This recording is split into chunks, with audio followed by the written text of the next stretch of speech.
fans, welcome into the Around the Horns podcast. It's your boy Tristan, your main man Mario, and it is Tuesday night. And Mario, this is the duality of our beautiful hometown here. 2 weeks in a row, snowstorms on Tuesday night. Now we have beautiful weather, and we are back at the Fuel and Iron Food Hall. How good does it feel to be home, and how good does it feel outside?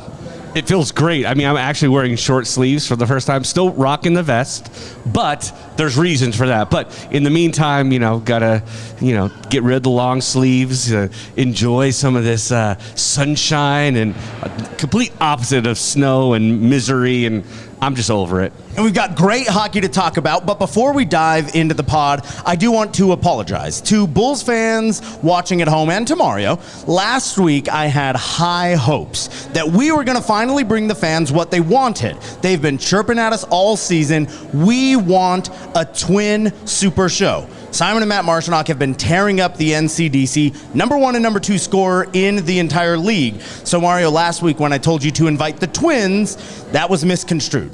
You invited the Quins, and it's okay. My bad. Mishap. My bad. But I had to be more clear this week. So when I called you and we were talking about guests this weekend, I said, invite the guys with the same name on the team. So you've got Simon and Matt Marshanock, the only 2 players with the same name on the team coming on the pod. Hold on. Stop the recording. We just traded for a goaltender named Ryan Henry, and we have Henry Vest. Those are the same names, Tristan. Those are the same names. I didn't know I thought the twin thing was gone. You just said same name. Okay. We will proceed. We will have the Henry and Henry on tonight. It sounds like a law office in here, like the office of Henry and Henry. It's just that easy. Yeah, so we're going to have Henry and Henry on tonight. So we will get this right. Bulls fans, we will have a Marshanock Super Show at some point this season, but for now we will proceed with our guests. And maybe our best guest, who just remained silent while Mario and I babbled like idiots for the first 2 minutes of the show. He's used to it. Deserves a round of applause, Bulls fans. Our period 1 guest, Head Coach Chris Wilhite. Coach, your name is in a league of its own. Unmistakable Coach of the Year, Chris Wilhite. How you been, man? Welcome back. Yeah, thanks for having me back, guys. I don't know about that intro, but I'm happy to be here. It's sunny out, so it's a better week. It's not -10, but sun's out, so let's have a good day. Sun's out, guns out is usually our mantra, but instead guns were out on the ice for 2 straight games this last weekend. Coach, you guys are on fire, and I know it's not like us to get ahead of ourselves, but you are hitting your stride. Coming out of the second half of this season, you guys are on an awesome tear the last couple of weeks. Obviously, split series weekend on the road in Ogden, and then you go a little bit north to Rock Springs and come away with 2 dubs. Talk about the victories this weekend and how good it felt. Yeah, I mean, the boys are ready. Obviously, we know what happened last time we went to Ogden. I don't think they wanted that to happen again, so our guys came ready to go. We've had good practices. They've been dialed for a few weeks now, and these guys are rolling. Honestly, I got to give credit to the guys and just their mindset every single day. They're just bringing it. In practice, they're bringing it. In workouts, they're bringing it. It's honestly, in our locker room, it's contagious. Like, these guys, they come out with a smile. They come into the rink with a smile. Keats is being loud. It's just kind of back to normal, and it's fun to be around. Obviously, winning's fun. It's always fun. So, but these guys, they're doing a great job. Ogden, we played awesome in Ogden, honestly, and we did a lot of talking and a lot of video the week before heading into it, and our guys just understood if they played their game, they stayed structured, good things would happen, and they did that. And so a lot of credit to our D-men, a lot of credit to our forwards, and helped having the new goaltender in, and everybody did a great job. We had forwards playing D, they stepped up, and again, at this time of the year, there's a lot of things that you might not want to do. It might not be your cup of tea, but guys are stepping in where they need to be. Credit to Brock Barron and Hunter Bill. they stepped up on the D side when we were a little light back there, and they did an awesome job. So I can't give enough credit to the guys. They kept their head on straight going to Rock Springs, and they did it again. So I'm really proud of how these guys are playing right now. Yeah, Coach, you talked about contagious, but when we go back and look at the play the last few weeks, part of the issue, part of the challenge has been that illness running rampant through the team. You got everybody healthy, you got everybody's head on right, and the focus on the prize at hand, and that's a strong push into the playoffs. Now, one more weekend on the road, with that being said, but how do you continue to keep the mindset focused on the road and making sure they have outcomes like you had this past weekend? Yeah, I mean, everybody has one goal, and it's to play as long as you can until the end of April. We're not really satisfied just playing and clinching playoffs. Obviously, that's a nice milestone for our team, but the guys want more. They're hungry and they want more, and they understand there's a bigger picture to it, and that's our ultimate goal is to be the last team standing. And I think right now you're seeing it, but these guys will do anything it takes to be the last team standing. And I want to talk about the shift over the last couple of weeks. Obviously, you alluded to it. The team clinched a playoff spot this weekend on the road. You also moved to within 6 points of second place in your division against a team you're going to get to face again this weekend a couple of times. But more than just the shift in focus to the playoffs was your shift in mentality. Obviously, aggression's got the best of you last weekend at home, and then you have a really chippy game Friday night out in Utah. And fortunately for you and the boys, every player was able to keep their head. And there were a couple of cheap shots in there, and there were a couple of players who do nothing but fight when their team is on the ice. And by nothing, I mean 4 points in 32 games of NCDC hockey this year, but we don't have to talk about player specifics. Coach, when you have guys like that intentionally target your team when they're getting beat down, how do you change that mentality? How do you tell them it's not worth the 5 minutes? Stay on the ice for your team. It's discipline. It's doing whatever, again, all our team cares about is winning. And so right now they'll do anything it takes, and they understand if that was their game plan, right? That's what they wanted to come out and do, and our team has a bigger picture of getting as far as we can in this thing. And I don't think getting tough on the road in Ogden is the answer, and if they want to play that way, great.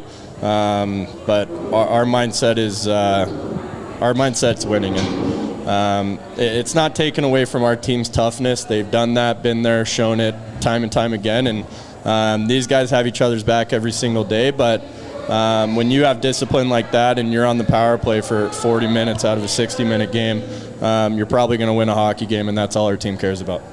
And with that being said, I mean, I think that you saw, that Saturday game against Idaho here, you guys really pummeled them. Probably one of their worst losses, if not tied for one of their worst losses of the entire season. So psychologically speaking, it kind of got in their head a little bit. But you guys really seem to have gotten under Ogden's helmets this weekend too, because the wheels seem to have fallen off. And I saw our good friend Peanut just kind of have a meltdown as well. So you got to love that a little bit. But how much of this game is not just the preparation part, it's not just the the practice and the repetition, but how much is it getting everyone's head in the right space? Yeah, I give these guys credit.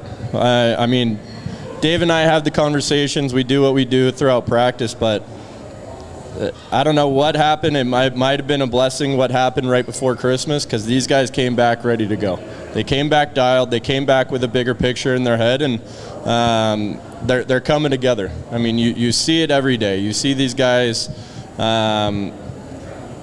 in practice, off the ice, at workouts, in yoga. They're just becoming every minute of every day. They're coming more of a team and more of brothers. And we still compete. There was a good scrap the other day in practice, and it's not that these guys don't like each other. It's that they're going to do whatever they have to every single day to make sure everybody's getting better.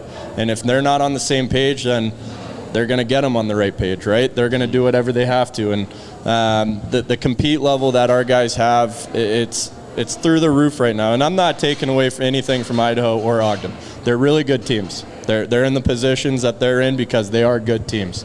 We're just kind of hitting our stride at the right time, and I just think the mindset that our guys have coming into every single day into the rink, again, it's contagious and it's a winning culture. So our guys are doing a great job.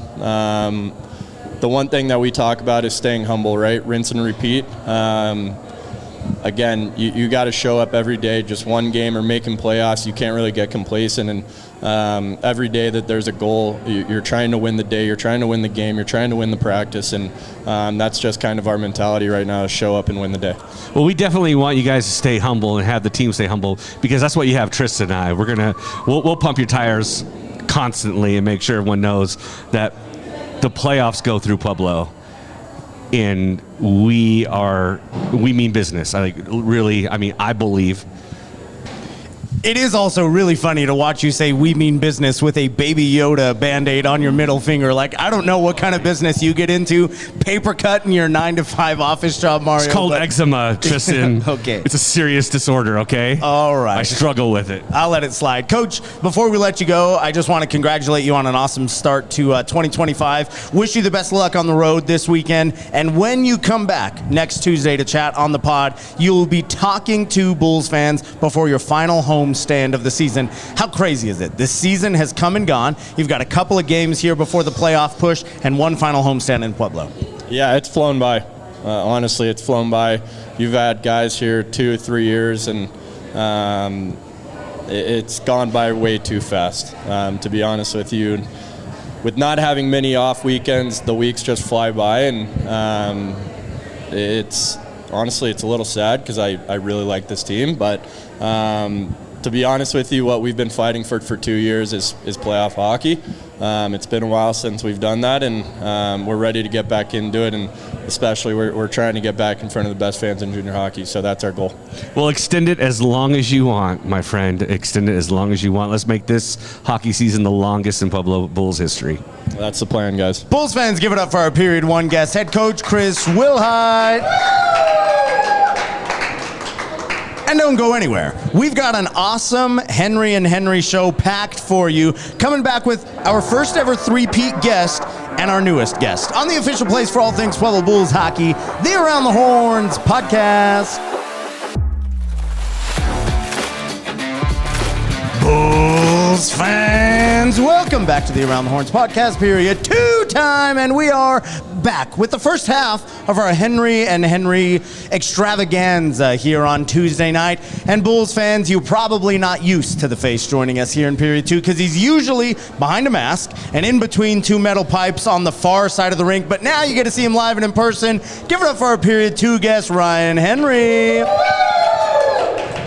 Ryan, how are you, man? Welcome to the pod. Pretty good. Happy to be here. Thank you for having me tonight. Glad to have you on, and glad to have you in Pueblo, because it has been a pain in the arse facing you the last 2 years. And I got to tell you, when the boys told us you were coming over on our side for the first time in a couple of years, felt pretty good. Now, I don't know what your hockey journey has been like, but glad it's making a stop in Pueblo. Yeah. So for the Bulls fans out there that may not be familiar with where you came from this year and before, talk about your hockey journey and how you ended up here. Yeah, so growing up, I just played in New Jersey my whole life. My couple hometown teams kind of, shuffled around a bunch of AAA teams. I made my way to Provo last year and stayed the whole year there. Enjoyed my time there. A little bit of a short playoff run. And then I made my way to Casper this year because Provo is affiliated with Casper. And I mean, it was a fun season. I got to play a lot, but not many playoff hopes over there, so it was good to get to a playoff team. Yeah, not only did you say you played a lot, you played everything, dude. You got no rest. I've never seen a workhorse goaltender like you in the NCDC. Like, we were concerned about your health and safety. Like, This dude's gonna die. Like, give the dude some rest. And so it was very nice that the coaching staff here, when you got here, let's just ease in, catch your breath, rest up, get ready, and boy, did it pay off. Yeah, it was really nice. Yeah. So let me ask you, like, knowing that you're coming to a team that has an all-star goaltender in Devin Peck, you have really a I don't want to say a surprise, but someone who's really been nails all season long with Friedman as well. And you coming in there, how good does that feel to be part of a core that's so solid? It's unreal. I mean, both of them are great kids, and they work really hard. And being an age out, it helps. Being able to get pushed in practice and for games, you got to come ready. And they've both been great to me ever since I got to Pueblo, and I couldn't thank both of them more. Now, I know they've both been on the podcast, and I'm only going to bust your chops about this one time, but they were both really, really good at holding that microphone right up under their chin, because Bulls fans out here want to hear you, Ryan, and I know you said you didn't do a bunch of this in Casper, and I know you didn't do a bunch of this in Utah, but you're here now with Pueblo fans who want to hear you and get to know you, but also I want you to get a chance to kind of let them find out who you are. Obviously, Mario touched on it, a workhorse goalie in the NCDC the last couple of years, but not far from Colorado. You've been playing some hockey the last couple of years, and especially closely associated with Pueblo. So how many of the guys have you crossed paths with in the past, and what does that look like? So I've definitely known Coots for a while because we obviously played together last year. He's one of my best friends, so it was pretty cool being able to come to a playoff team with him. I remember Vesti over there from last year for sure. I remember the coaches from last year as well. I knew that they have a great resume. Other than that, I mean, it's a pretty new team. I knew Nikita as well. I talked to Nikita the last 2 games we played against Pueblo and Casper, and it was really good to talk to him. He was really welcoming, and other than that, it's a pretty new team, but all the boys have been very welcoming, and I couldn't ask for a better team so far. And as a goaltender, it's something we always ask. We know you guys are weird. You're strange. You have weird habits. You have weird superstitions. What's yours? Like, what's the weird thing? And I know everyone says, I don't really have one. No. If you don't tell us, we'll figure it out. So you might as well just let everyone know now. I mean, I wouldn't necessarily call it a superstition, but I got to do the same game day routine every time. As soon as I get to the rink, I do same stuff in order. Same music in your ears? That differs a little bit. Okay, yeah, all right. That's not too strict on that one. Okay. But, same warm-up every game, same stuff during media timeouts, any team that I've been on, just kind of keeping it light, nothing crazy. I'm not super superstitious like the other ones. No weird water bottle things or stick things. Anything. You don't write anything weird on your stick? Or No, anything that works that day I'll use pretty much. All right. It's worked out for him. Yeah, whatever you're doing, keep doing it, because we just found out today, announced as the NCDC Goaltender of the Week after an awesome shutout win on the road against a top team in your division. Talk about that first big game, suiting up for the team, playoff hockey. Every person on the team has talked about how games 2 weeks ago were playoffs and every game through the end of the season, and you threw a shutout on the road in a not friendly arena to you guys. What was that feeling like throughout it? At what point did you realize I'm really going to have this shutout come on the road for me? Well, let's just say that the game was a lot different than any game that I played in Casper this year. A lot bigger stakes and a lot better teammates. I had a lot of help from my defense that game, and we had a really good game plan going in. As far as knowing when the shutout was coming, I didn't really think about it too much, but after that breakaway that Simcoe had at the end with about 2 minutes left, that's kind of when I started thinking about it. Getting a little nervous, but just had to hold my cool, and worked out pretty well. Yeah, and have you ever seen a human hot dog skating at you that fast as Brody Simcoe was with 2 minutes left in the game? No. Okay, easy answer. I just wanted to make sure. Now, coming to Pueblo, obviously you've been in our barn, you've seen the fans, you've seen the reaction, but how much do you look forward to having the fans cheer you on inside our barn? I was just telling Vesti about it when we were sitting down there. My first home game, it's going to be unreal. I can't wait. Last year we didn't get too many fans in Provo, and Casper, it kind of varied from game to game, but having that on your side is definitely going to help for sure, and I couldn't be more excited to play in front of the Bulls fans. And you also mentioned too, real quick, sorry Tristan, you talked about your defense in front of you this past weekend. We've heard from various people around through various channels that they think that the Bulls D-core is the most solid and probably the most dynamic. How good does it feel to have that kind of line of defense? I mean, sure, you might have less saves, because your D-men are taking away those lanes from them. Oh yeah, I mean, I can't talk about it enough. You know, it just feels like an extra layer out there. They got everything. They got speed. They're dynamic. They're good on the D side. Like, I seriously can't say enough good things about them. And the whole year I've noticed it too with the different D-men that Pueblo's had. I've always thought that they've had the best D-core in the NCDC West, and it's great to play for them, I'll tell you that much. And that defensive unit was top in the Mountain Division before we suited up 5'6" Hunter Bill on a Friday night in a playoff atmosphere, and he held his own, damn it. That was a brave move. I mean, but he pulled it through.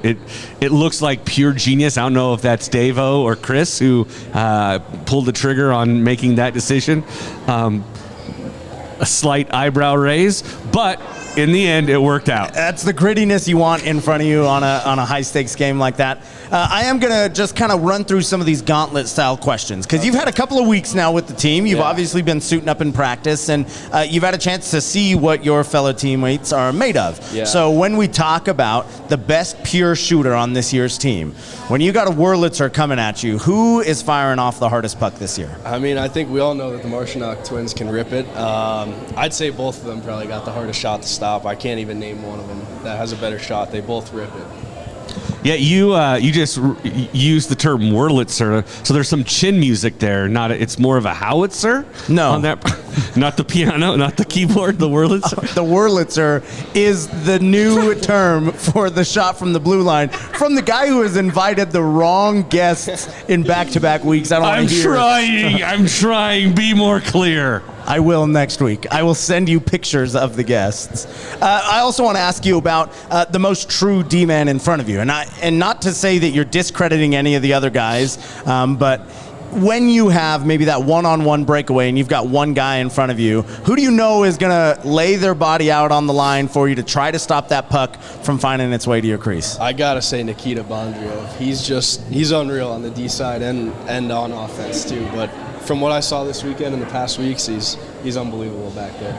Yeah, probably top to bottom, maybe the most improved player, hands down, as far as I'm concerned. So, now with that being said, too, with the D-men that you have, we kind of alluded a little bit to it. They're going to help you out, and you talked about they're gonna turn pucks away, and then they're going to waltz down the ice, and they're going to just launch them at the net. Oh, yeah. How crazy is it you have so many snipers on the D as well? Like, I find it bonkers to me that everyone shoots and scores really well from the D. Yeah, it's absurd. It's not very fun in practice, I can tell you that much. But once we get to the games, it's a great time seeing them rip it from the point.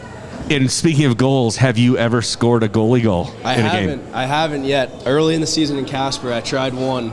Didn't work out too well for me. Turned it over, but doesn't mean I won't try it again. Hey, we won't, I would love to see one of those in our barn. I'm going to tell you right now. You do that, I'll buy you dinner one night. Yeah, those are my two favorite things. Goalie goals and goalie fights are like the coolest reason you could ever find yourself in the PIA. Okay, final question before we go. You've got a 3-game road trip coming up in Utah with some serious playoff implications, and then you come home for one final weekend. So as important as these upcoming 5 games are to you and the boys, to Bulls fans watching at home, what do you have to say to them about the next 5 games? Next 5 games are going to be fun, you know. We're clicking on all cylinders right now, and I have the utmost confidence in this team that we can go 5-0, and I really believe that we can do that coming back to Pueblo in 2 weeks as well. Can't wait to see. I love that. I just got goosebumps all over. Ooh, cute. With that, we're going to end it here. Bulls fans, give it up for our Period 2 guest, Ryan Henry. Thanks for being here, man. Best of luck to you this weekend. Thank you. I appreciate it. Bulls fans, don't go anywhere. Period 3 is going to bring back our first guest who's making his 3rd appearance on the show. You're not going to want to miss it. On the official place for all things Pueblo Bulls hockey, the Around the Horns podcast.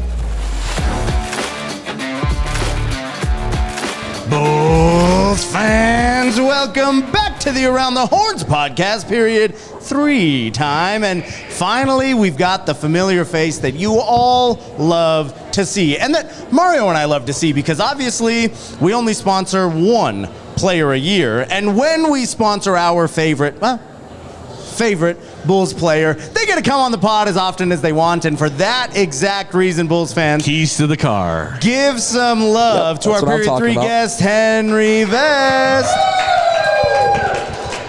Vester, up? welcome back, man. How's it going? Good, really good, because you are on the pod, and I am glad to have you back because we heard some rumblings that maybe the podcast wasn't so nice to you last time you were on. And we did gift you your very own Henry Vest vest right before Christmas when it was Santa's Workshop here in the food hall, and it didn't have the magic that Mario and I were hoping for. So we're bringing you back on before a 3-game road trip to Utah, but a lot has changed since the last time we talked. Talk about 2025, what's going right for you and the boys, and how you're feeling on the ice. Yeah, I mean, it's been a great start to 2025 as I think we're like 13-4 or 14-4 or something in our last game. So it's been a good start. I think we just need a reset, to be honest with you. Obviously, we kind of struggled in the first half towards the end. We were banged up pretty good. I think we just need to go home, kind of reset, get away from hockey from a little bit, and then come back and get ready to go. And obviously, we kind of took an ass kick in there to Ogden. And I think we kind of came back and said that's not going to happen again, and we're kind of going to return the favor to every other team we play. So that's how it's kind of gone for 2025, and I'd say that's a pretty good start if you ask me. So yeah, and that rest and reset has you feeling obviously reinvigorated, and we've talked with Coach Wilhite before about it. We've talked to Dave-O about it. That line that you're skating with, really tried and true veterans going out, starting most games for this team, which I think speaks to the confidence that the team has in you to kind of lead the charge and set the tone for the game. How much do you feel like that adds to a little bit of sense of pride for you, but also how do you feel like you're carrying yourself differently at this point in the season than you were last time we talked?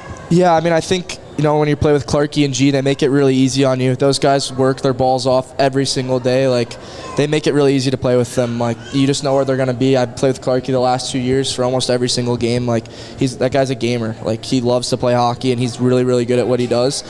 So it makes it really easy. And I think, when the boys have confidence in you that you're going to go block a shot, you're going to get a kill, like, you're out there with 2 minutes left in a game, like, I don't know how to explain it, but it's just like that confidence that me and Clarkie have to know that, hey, like, we're gonna help our team win. Like, we may not score every game, we may not have the best plays in the world, but like, we're gonna eat every shot, we're gonna do good things on the kill. Like, we're doing the little things right, so that way other guys can succeed. And I think that's been a big success to our team, is that everyone's bought into our system, and we got 26 guys who are willing to block a shot and make plays, not just score goals. So that's been a big start. And obviously, you talk about really setting the tempo and really being teammates and team players. But you've had some new players since last we talked. How, from your perspective, how has the new guys, how they fit in, and what has made this last push with the configuration of the team now so magical for you guys? I think when you bring in guys like Macker, obviously just had one, Henry, Bratz, like Metzger, like, they just buy into our system. Like, we have a really good culture in our locker room right now, and we welcome everybody with open arms, no matter where they played, who they come from. Like, I think that's a big part, is everybody's one here as soon as you come in, no matter where you played. And that's been like a big help, is like when you can welcome guys into your locker room and they kind of take part of that culture that we've built here. It helps you win games, it helps you become closer. We like to hang outside the rink. We just played golf today. We went to the simulator yesterday. Like, it just helps when we're always together and having fun. And I think when you bring in guys who are also really, really good at hockey, it makes it really easy, kind of just to keep going with the flow and keep winning hockey games. And you talk about a little bit you welcome these guys in. This is your chance. I'm going to give you the chance right now to look at the camera. Is there anyone in the Mountain Division that you would say, send them back on the bus, I don't want them? On our team? Or in the league? If someone were to trade, is there anybody that they would trade for that you'd be like, F that dude?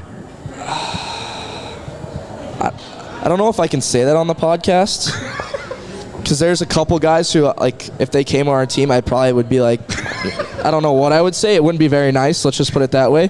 So I'm going to keep these comments to myself. But I would say there's a couple guys that I would probably, keep away from this team. But I think the 26 that we have some of the best guys in the league.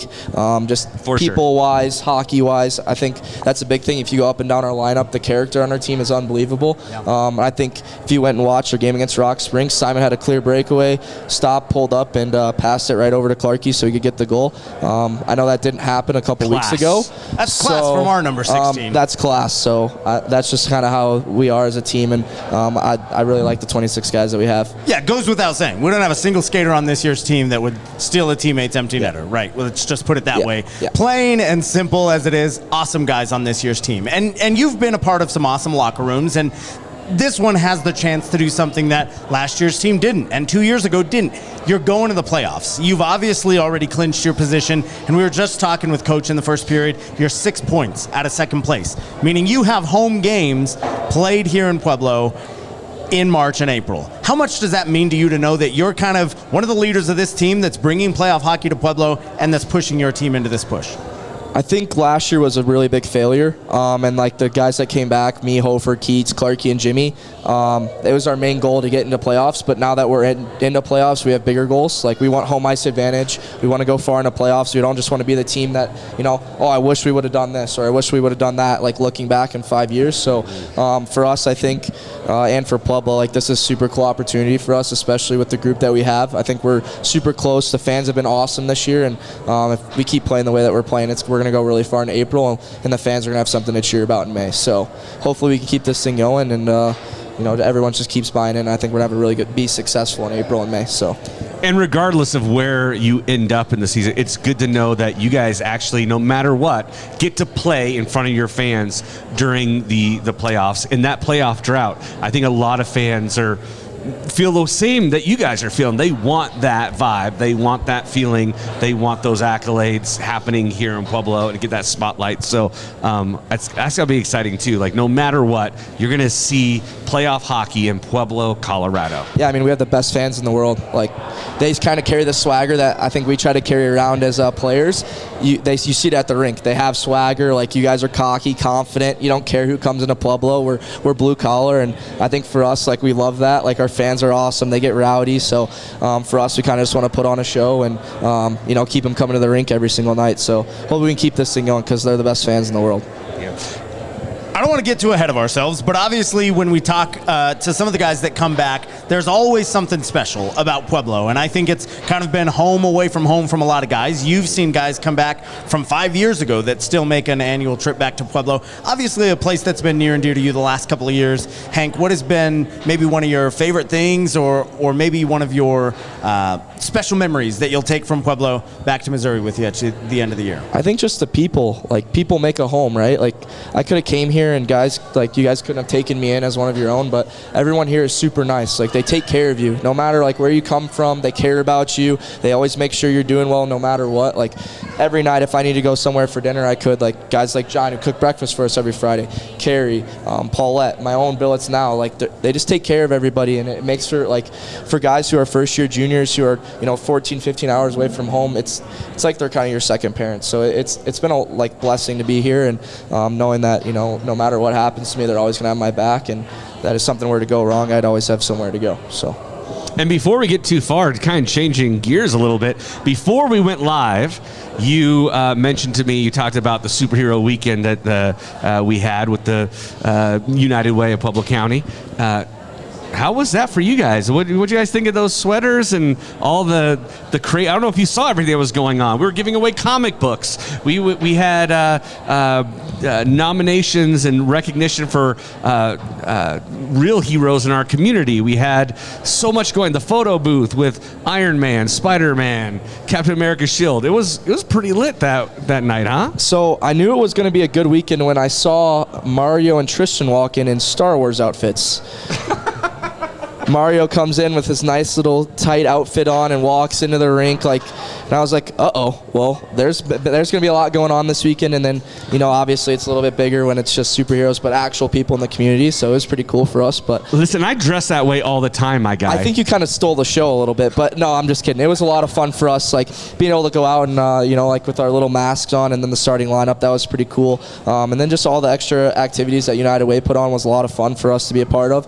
And then just to see all the heroes shows in our community that, you know, it's bigger than hockey. Like, it's bigger than what we're doing. Like, there's more to life than just hockey. Like, it's cool to see other people that are doing really well in the world and taking care of everybody else. So, You know, on the Star Wars costume note, Mario, I've been meaning to ask you, what is the metal futuristic version of a furry? Because I think that's what you wore to the rink the other night. No comment. Alrighty then. Henry, before we let you go, obviously you've got a road weekend. The fans can catch you on Flow, but you're coming back here one more time for a final home season series. What do you say to the Bulls fans that are just itching to get back to the PIA and see you guys? be ready to go, because we're going to be ready to go. We kind of had this thing that we're going to be rocking. We kind of had Song of the Day. So my Song of the Day was, kind of forgot. It's by Poison. Kind of blanking right now. It's kind of embarrassing, but it's by Poison. Oh, I do it all the Nothing time. But a Good Time. There it is. Nothing But a Good Time. So we're gonna be rocking. You guys better be rocking for the last home game of the week, or last home games of the season. But don't worry, there's going to be more in playoffs. We're going to be here for a while, so don't shy away. Please come to the rink. It's going to be a blast. We have 26 guys who can play some really good hockey, and we're going to put on a show. We'll make some noise for him, Bulls fans. Our Period 3 guest, Henry Vest. We still need to get a photo with his rear end. I know. Yeah. The Around the Horns network has finally made its way stitched on to the tail end of 22, which makes us feel really good because we got a stud out on the ice representing the network every single weekend. That weekend, unfortunately, coming up, they'll be on the road in Utah. So if you're a Bulls fan wanting to watch Bulls hockey, you can tune in on Flow TV. Friday night, Saturday night, whatever you want to do. Don't make your whole weekend Bulls hockey, because save some for Tuesday night. Next week, we'll be right back here at the Fuel and Iron Food Hall talking about the final home stand of the series. And it's just crazy to think about that it's already happened to us. Fan but appreciation. big weekend. Fan appreciation, exactly, Mario. And we'll have some special things planned, so you'll have to stick around. To the official place for all things Pueblo Bulls hockey, the Around the Horns Network.